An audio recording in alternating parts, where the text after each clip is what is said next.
اهلا بيكم في فيديو جديد على قناتنا. النهارده الفيديو بتاعنا سهل جدا وبسيط جدا وفكرته حلوة قوي. هنقدر نستفاد منها ببواقي الخرز اللي موجودة عندنا. هنشتغل بألوان كتير. يلا بينا نشوف هنعمل ايه. هنشتغل وحدة. تقدري تستخدميها في حاجات كتير. تقدري تعملي منها شنطة، تقدري تعملي منها مفرش، وتقدري تستخدميها كمان في حزام زي ما هنعمل النهارده. بس النهاردة الفيديو هيكون ازاي نشتغل الوحدة دي او الشكل ده. هي وحدة سهلة وبسيطة قوي، وهنشتغلها بالغرزة الرباعية. ميزتها انك تقدري تستخدمي بواقي الخرز اللي موجودة عندك، وكمان لو عندك الوان كتير تقدري تعمليها منها. فكرتها سهلة وبسيطة وطريقتها سهلة وبسيطة. هنشتغل مع بعض ونعرف ازاي نعمل وحدة. شوفوا الوانها كلها جميلة جدا وشكلها جميل جدا. هنشتغلها مع بعض. اول حاجة انا هحتاج اساسي بس اللون الاسود، وهو الخلفية الاساسية اللي انا شغالة بيها الوحدات. انا هنا بشتغل بخيط مقاس 8. هاخد الخرز الاسود الاساسي الاول، هدخل 4 خرزات اهو. طبعا بساوي طرفين الخيط مع بعض، وبخلي ال4 خرزات دول في نص الخيط ده علشان اشتغل بالخيط طرفين الخيط. هدخل الخيط في اخر خرزة هنا كده، واسحب منها الخيط التاني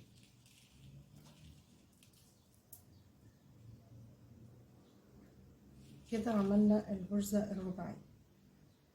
انا هشتغل 4 خرزات، 4 غرز اللي هبني عليها الوحدة بتاعتي. فانا دي كده اول غرزة. هاجي اخد خرزتين في طرف الخيط، وادخل في اخر خرزة انا دخلتها فيها، وتتكون معايا الدايرة دي كده. طبعا ما بكملهاش للاخر، بسيبها معايا هنا. وبالخيط التاني اخد خرزة تانية وادخل في الدايرة اللي انا عملتها دي. هتتكون معايا الغرزة. هقفلها كويس كده. كده انا عملت تاني واحدة. هشتغل نفس الطريقة دي كده كمان 2.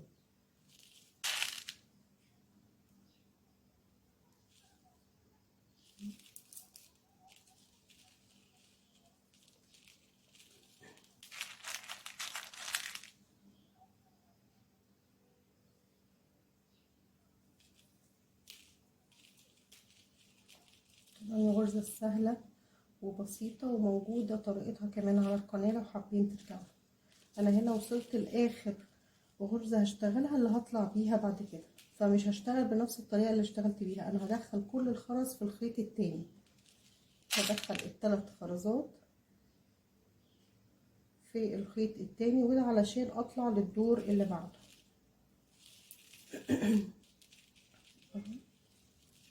اهو كده، واقوم قافله كده. انا طلعت الدور التاني.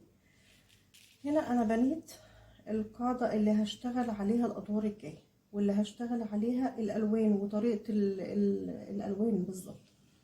الطريقة سهلة قوي وبسيطة قوي، بس ناخد بالنا من ترتيب الالوان عشان يطلع مظبوط. فانا هشتغل نفس الفكرة كده. انا اشتغلت الخط الاسود ده او الغرزة دي، فانا هطلع للي عليها الدور فوق وهبني عليها بقية الالوان. فمثلا هنا انا هبدأ اهو السطر التاني، هبدأ بخرزة واحدة باللون الاسود، واختار اي لون بقى موجود هنا اللي هشتغل بيه. طبعا الالوان كتير، تقدري تشتغلي باللي انت عايزاه. مثلا هبدأ بالاحمر، هاخد مع الواحدة الاسود اللي انا خدتها 2 احمر. تمام. واخد بيها اسحب من هنا الخيط التاني.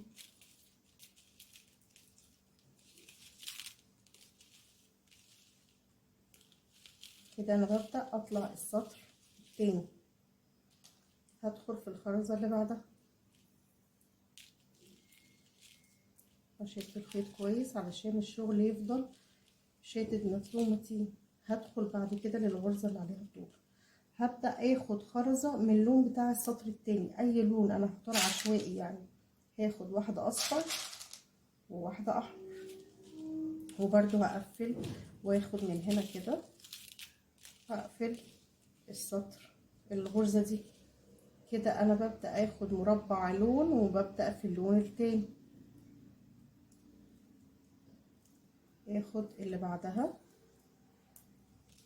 نفس الحكاية، هيبقى واحدة اصفر وخرزة احمر،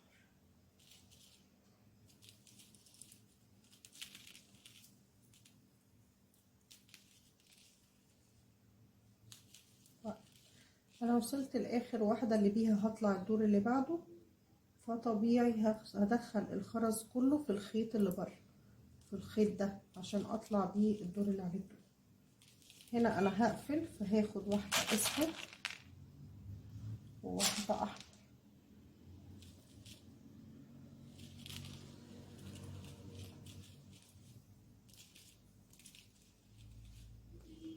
وبكده ابقى طلعت الدور التاني كمان بالخيطين الاتنين، وخلصت تاني سطر. هشتغل بعد كده في السطر اللي بعده. نخلي بالنا من ترتيب الالوان وترتيب الشكل عشان يطلع مظبوط. هدخل واحدة اسود وواحدة احمر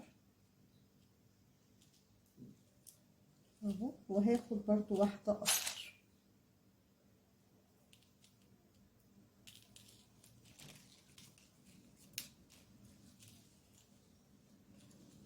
تمام، هدخل بعد كده في اول واحدة اصفر تحت، وهنا هبدأ ادخل لون جديد. طبعا انا هختار عشوائي، ممكن اخد الاخضر هنا، هدخل 2 اخضر،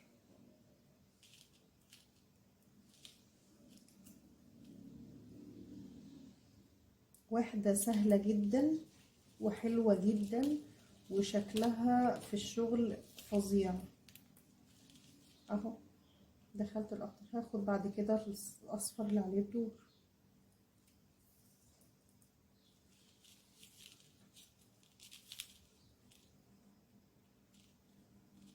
هحتاج واحدة اخضر وواحدة اصفر. طبعا انا عارفة ترتيب الالوان بمشي ازاي، فانتي مجرد ما تعملي اول وحدة هتشتغلي الوحدات اللي بعدها على طول. هنا خلاص بقفل، يبقى هدخل في الخيط اللي بره واحدة اسود وواحدة احمر.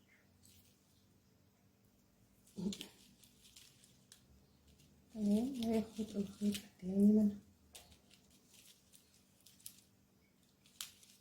اهو، هاخد اللي عليه الدور واحدة اسود اساسي لان ده الطرف، واحمر اللي بعدها والاصفر،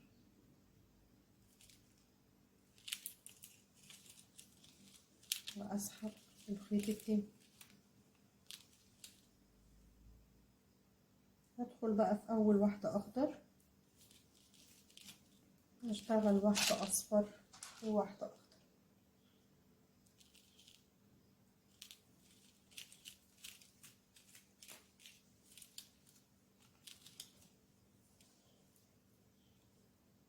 ادخل في الخرزة اللي بعدها باللون الاخضر،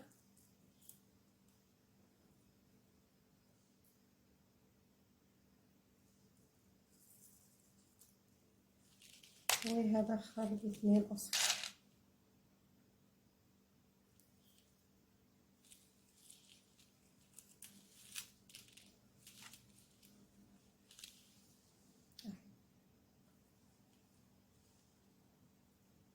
وادخل بعد كده في اخر خرزة، وعشان اخر خرزة هطلع الدور اللي بعدها هشتغل في الخيط اللي بره واحدة اسود وواحدة احمر،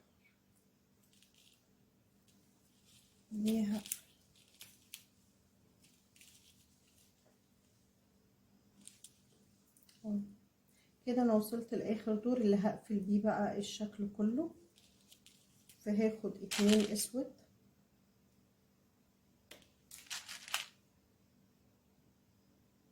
واحد احمر، واقفل الدور كده. انا خلاص بقفل الشكل الوحدة اللي احنا شغالين بيها كلها، هتبقى واحدة اسود وواحدة احمر عشان انا بقفل الشكل خلاص.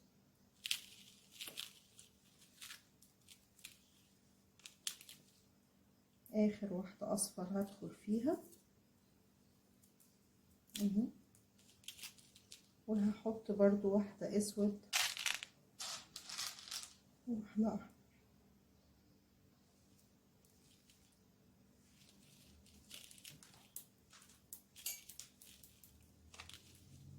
هدخل بقى في اخر واحدة خالص احمر، وهي بنقفل بيها الوحدة والشكل كله، هنقفلها باللون الاسود. هدخل 2 اسود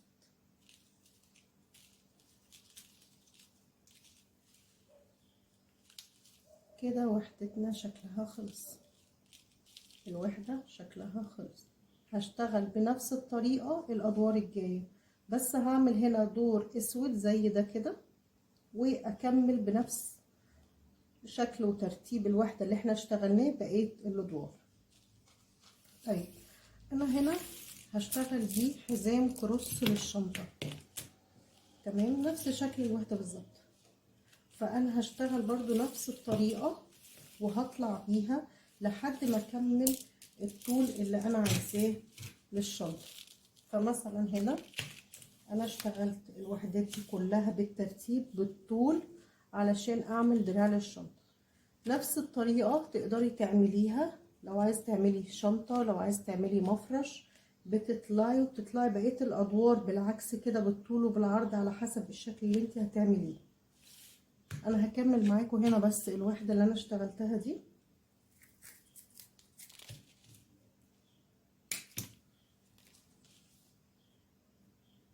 هنا انا واقفة عند اخر سطر هقفل بيه الوحدة دي.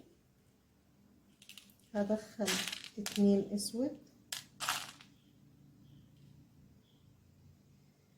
وهشتغل باللون اللي انا اشتغلت بيه.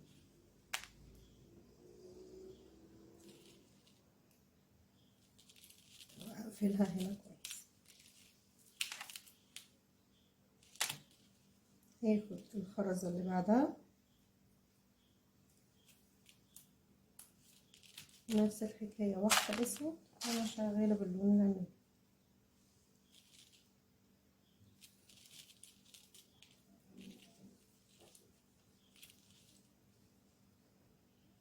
دي اخر واحدة هنا، واحدة اسود وواحدة عنب. ووصلت لاخر خرزة هقفل بيها الدور ده خالص، وهي اللون الاسود طبعا الاساسي اللي شغالة بيه من تحت. فهحط 2 اسود وكده اقفل الدور ده خالص كده. انا قفلت الوحدة بالشكل ده وباللون ده. فهشتغل برضو خط اسود زي سطر اسود زي ما انا شغالة هنا كده، واحدة خط اسود، واحدة ودور اسود، كلها كده واحدة دور اسود، واحدة دور اسود. فانا خلصت هنا الوحدة، فهشتغل هنا دور اسود. هبدأ ب3 خرزات. على اول خرزة ابني غرزة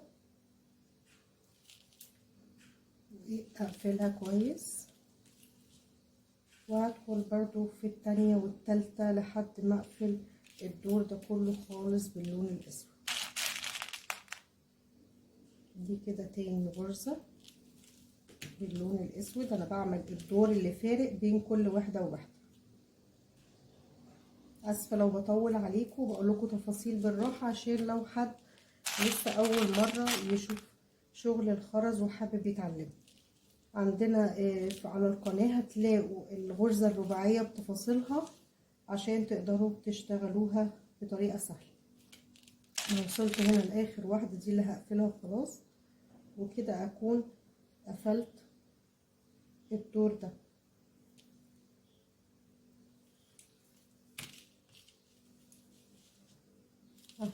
خلصت الوحدة وعملت الدور الاسود، وهشتغل هكذا كل الوحدات، اكرر لحد ما اوصل لطول دراع الشنطة اللي انا عايزاه.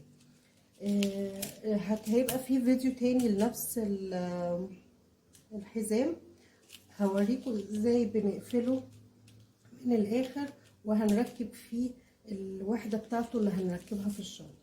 فاستنونا وفيديو تاني جديد لتكملة الفيديو الاولاني، وشكرا لمتابعتكم.